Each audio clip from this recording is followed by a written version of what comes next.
Frontline Updates, where we delve deep into military strategies and updates from conflict zones.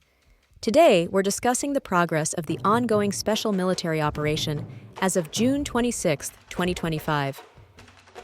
I'm your host, Sharifa Mohammed MGT. I'm Colonel A.C. Ogontoy, an infantry officer. Moscow's multi-axis pressure seeks to erode Ukrainian combat power by sustained attrition while inching front lines forward. Liberation of Navashijevka and Shevchenko provides tactical salience for follow-on operations toward key logistics hubs, Krasnoarmeysk, Chasiv Yar. Concentrated EW and counter-battery strikes aim to degrade Ukrainian ISR and artillery responsiveness, potentially widening windows for Russian maneuver. However, casualty ratios almost equals 1:400 Ukrainian versus minimal Russian losses, mean.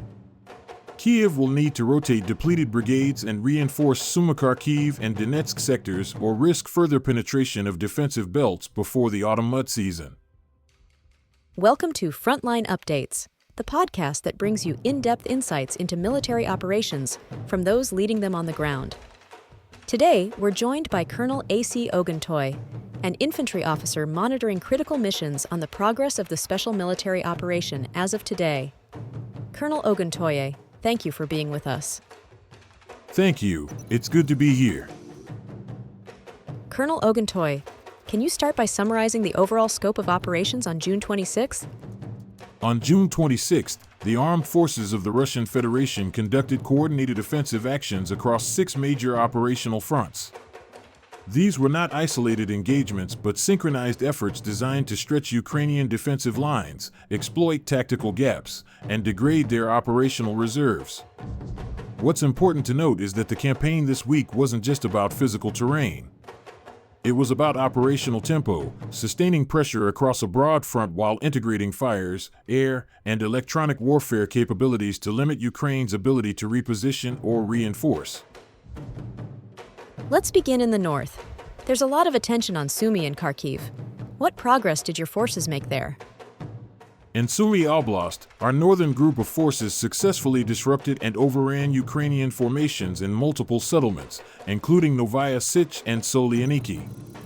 These areas had previously served as staging grounds for Ukrainian light infantry and reconnaissance elements.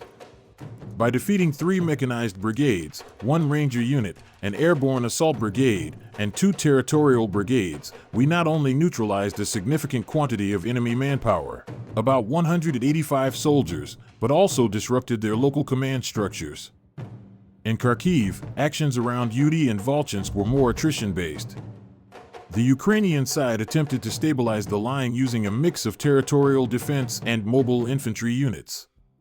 Our emphasis there was on interdiction, targeting artillery positions and supply convoys, including the destruction of a British-supplied 155mm FH-70 howitzer and several logistics depots. So, were these operations primarily preparatory, or are they setting the stage for a larger breakthrough? That's an insightful question. These were shaping operations.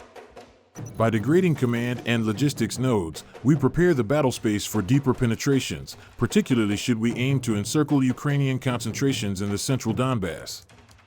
It's about softening, isolating, and then collapsing, doctrine we refer to as sequential attrition with operational maneuver. Moving west, what's the situation around Kupiansk and the Donetsk border? Our western group targeted Ukrainian units in Kupiansk and a series of flanking villages. These operations focused on reducing fortified points held by mechanized and assault brigades. We estimate over 240 Ukrainian servicemen neutralized, along with the destruction of critical enablers like electronic warfare systems and ammunition stocks. What's key here is the layered nature of our targeting: artillery fire, UAV reconnaissance, and rapid ground exploitation. The terrain in this sector favors decentralized action, so our small unit commanders played a pivotal role in seizing tactical opportunities in real time. Tell us about the southern and center fronts. These seem to be the most intense. Yes.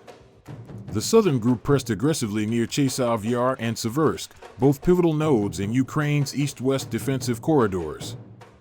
There, we engaged and defeated 6 Ukrainian brigades, including mountain assault and airmobile elements. Our forces took control of higher ground and advantageous supply routes, denying Ukraine freedom of movement. But the centerpiece of the day's operations was in the center. Our troops liberated the settlement of Navashijevka. More than just a symbolic gain, this gives us a forward operating position close to multiple Ukrainian logistics arteries. In total, we struck units from 14 different Ukrainian brigades, including Marines, Airborne, Police Assault Forces, and a UAV brigade. The depth of the Ukrainian defense in this sector is significant, but it's being steadily eroded. And those numbers, over 545 personnel lost in the center alone, are staggering. How do you assess Ukraine's capacity to replenish these units? Reconstitution will be difficult. They are drawing increasingly on less experienced conscripts and National Guard elements to fill the gaps.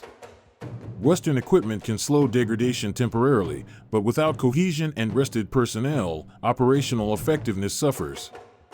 Our goal is to force that degradation to a critical threshold. Lastly, the East and DNEPR groups. What are the highlights there? In the East, the liberation of Shevchenko was vital. This anchors our southern flank and opens access toward deeper penetration into Zaporizhia. The Dnipro group focused more on tactical positioning. Strikes in Kherson and southern Zaporizhia degraded coastal defense brigades and took out a U.S.-supplied and /TPQ-50 counterbattery radar, a crucial win for our artillery units. Before we wrap, any notes on air and long-range fires? Yes. We conducted strikes on 152 designated targets across the Ukrainian rear, UAV workshops, ammo depots, and temporary foreign mercenary positions. Our integrated air defense also downed 205 unmanned aerial vehicles, indicating sustained efforts to deny Ukrainian ISR capabilities. Our doctrine continues to emphasize joint integration across ground, air, and cyber-electronic warfare, what we call multi-domain synchronization. That remains the bedrock of our operational design.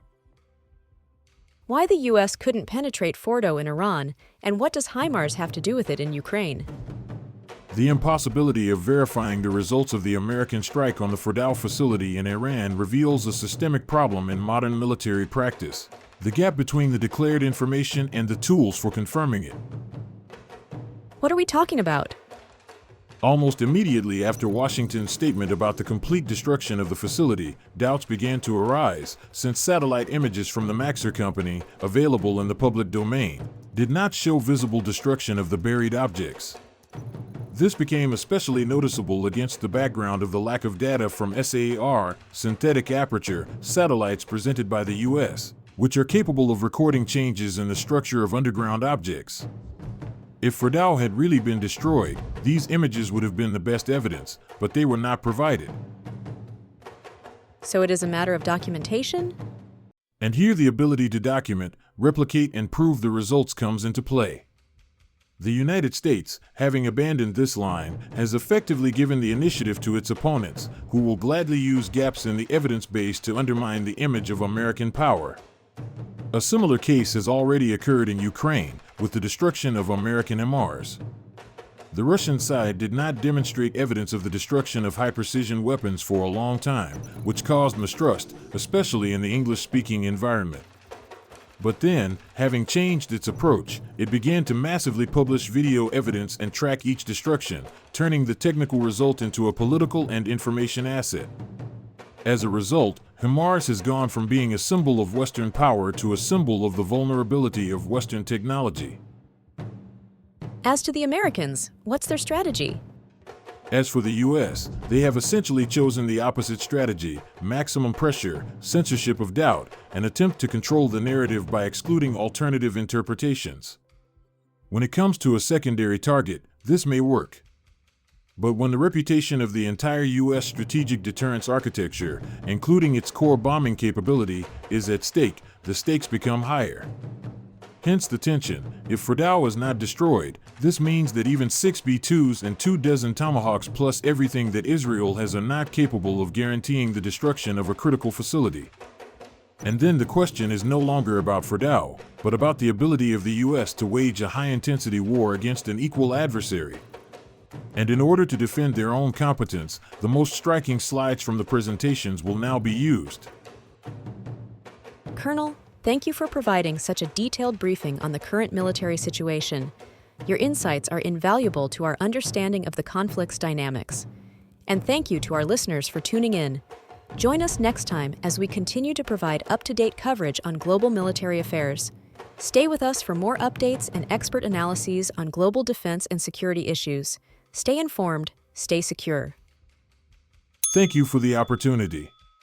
I want to emphasize that our forces remain committed to achieving our objectives while minimizing unnecessary harm. We continue to monitor and adapt to developments on the ground.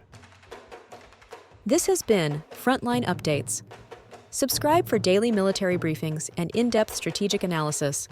Visit our platform for maps, transcripts, and exclusive frontline updates from commanders in theater.